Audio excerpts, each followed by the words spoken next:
I have two brief questions I'd like to ask, if I may.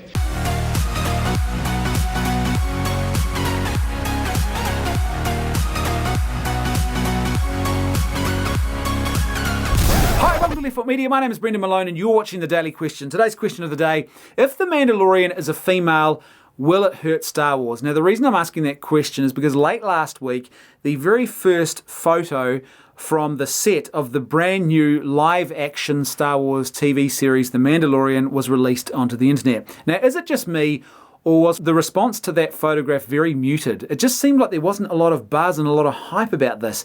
And that kind of feels strange because in the past, whenever this type of new Star Wars content was released to the world, there was a lot of buzz and a lot of activity and hype about this. But this just felt very, very muted. Now, I could be reading that wrong, but if I'm reading that right, I can't help but sense that this might be more of that knock-on effect from The Last Jedi, where the fan base is just no longer as invigorated or interested in Star Wars as they once were. There's a rumor now circulating on the internet that The Mandalorian, the lead character in this new live-action TV series, is actually going to be a female. There is, and like I said, this is pure speculation. This is pure fan speculation. Is Disney about to pull a bit of a bait and switch? They've done this a couple of times already, where you've got a female character who is hidden behind full body armor and a mask, and the reveal, the not so subtle reveal, is going to be that actually they're a female character. Is this what's going to happen with The Mandalorian? Now, I'm not saying this is going to happen. This is pure speculation on the part of some fans, some Star Wars fans, at this stage of proceedings. However, if that was to happen, would that hurt Star Wars? The reason I thought I would explore that question today is because a lot of you have been sending me emails over the last couple of weeks asking me, what do I think about this trend now where you take existing male characters or existing male properties that have a lot of males in them, or where the fan base is predominantly male, and you just start inserting lots of females into these properties, or you hijack a male character and you turn them into a female in order to achieve some sort of representation quota. Is this a good thing? What do I think about it? Do I think this is something that we should be doing? So I thought this was an opportunity to explore that idea now that there's this fan theory floating around that maybe The Mandalorian is actually going to be a female.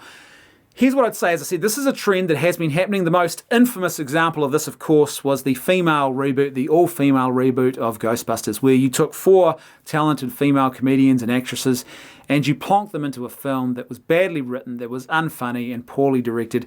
And then, of course, you blamed sexism for the ensuing bad results of putting them into a terrible film like this. But it's not just that movie. The latest Oceans film, there is now Captain Marvel coming out. We've got this tendency now to insert lots of female characters into male-dominated franchises. As I said, it's almost the sense of we've got to try and achieve some sort of female representation quota by doing this. It doesn't seem like there's much thought has actually gone into this. And I would have to say, why are they actually doing this? What are they trying to achieve here? Are they trying to teach the world that females can be action heroes too? Because if they're trying to teach the world that, then firstly, I don't know if that's a lesson we actually need to be taught, because we already know that. Have people forgotten Ripley in the Aliens franchise? Have they forgotten Sarah Connor in Terminator? Have they forgotten Wonder Woman? You know, one of the most beloved TV characters, female superhero characters. It seems to me that there's not a lot of point to what they're doing here, and perhaps this is just this sense of we've got to achieve a diversity quota for the sake of achieving some sort of diversity quota. Like, is this really beneficial for females too? It seems like a very narrow and reductionist view of what females bring to the world, to say, well, if we just make them look like sort of male action heroes, then somehow we're advancing the cause of femininity. I'm not sure that is advancing the cause of femininity. It seems to me that it's stripping out all of the unique differences that females bring to the world and instead trying to make them look more like males. To me, that's a very reductionist and dysfunctional approach. And it completely misses that important nuance of male-female difference and the complementary difference of what males and females bring to the world. It doesn't really seem like it's advancing much here at all, or it's even necessary. It also seems to me that it's a very condescending type of thing to do.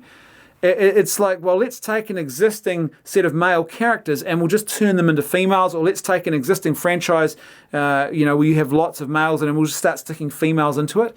Why wouldn't you just create new properties? Is there a fear that by creating new properties, they're not going to be as successful, that they feel they have to piggyback off of the success of existing male franchises in order to achieve something for females? It seems to me that that's a little bit condescending to females, and surely if you write good characters and create good movies and good universes for those female characters to inhabit, then they will be popular and they will be beloved and they'll be well accepted. I mean, we've seen this in the past. We've seen it with Aliens. We've seen it with Terminator 2. It can be done.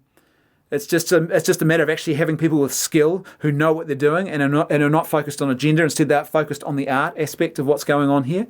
But it does seem a little condescending to me and a little bit troubling that there's this underlying belief they don't believe they can actually write competent female characters, or they wouldn't succeed without piggybacking them in this way. But ultimately, I guess the big question is, will it hurt Star Wars? Will it actually work? Because there's also an underlying economic question here.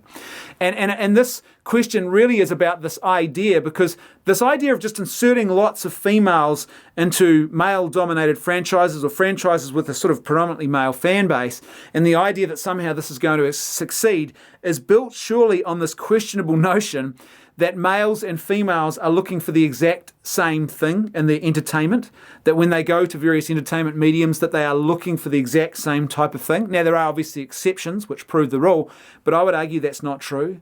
The norm is that in actual fact, men and women, when they go to entertainment mediums, they have different goals in mind. They have different outcomes that they are looking for and are entertained by in their entertainment. And so it seems to me this idea of just sticking lots of females in predominantly, male-populated franchises or franchises that are popular with men isn't really a very smart economic decision, because of the fact that men and women are looking for different things. My wife and I are very typical in this regard. For me, I'll sit down and I'll watch a Bridget Jones movie with my wife because I love my wife, not because I want to see that film. It just doesn't really speak to me in the same way that it speaks very strongly to my wife, and vice versa.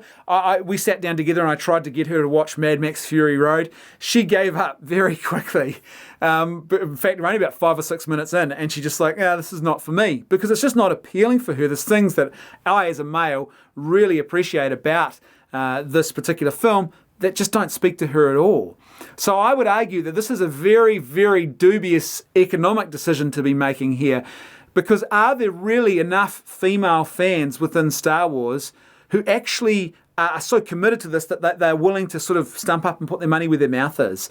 Or are they actually going to end up just alienating, or having, not even if they don't alienate them, but just sort of have a large percentage of their fan base who is just totally disinterested in this, both males and females, who are just like, well, it just doesn't really appeal to me. Now, it could be well done if they write the character well and they focus on giving us a really good story. Because one of the things I've been saying for a while now is that I think the Mandalorian mythology and the Mandalorian aspect of Star Wars is woefully unexplored in the sort of the modern cinematic universe. The possibility of making some unique films that branch away from the Skywalker legacy here. It seems the obvious place to do that would be with the Mandalorian mythology and the Mandalorian lore. And so this show could really get it right. And you could have a strong female lead and a well-written story that really gets this right. But based on everything else we've seen from Disney Star Wars and this clear commitment to a sort of an ideological preference over an artistic preference, I wouldn't be holding my breath if they go down this path that we're actually going to see something that's going to be good and that's certainly going to provide the economic returns that they're looking for. But maybe this is one of those cases where you got to spend money to win the revolution. They don't care. For them, it's all about this ideological revolution. And they don't care if they're losing money hand over fist, as long as they are winning the ideological war. And this is how you do it. This is about propaganda. Maybe that's how they view this. I don't know. But it seems to me sooner or later, if they do go down this path and the focus is on ideology, they're not really going to come out of it economically better off at the other end of it. And it seems to me that sooner or later, someone at Disney is going to have to say, what are we doing here? Why are we doing this? We need to reevaluate and actually get back to writing good stories. Focus on the mythology. Like I've been saying over and over again, it's about good mythology. Get that right. Everything else that you want will fall into place. As per usual, I'd love to hear your thoughts, so please let me know what you think in the comment section below. And if you like the content I'm creating and you'd like to see more of it, then please support me on PayPal or Patreon. There's a link for both in the video description below. That's right, I can hear my theme music too. I'll see you tomorrow on The Daily Question.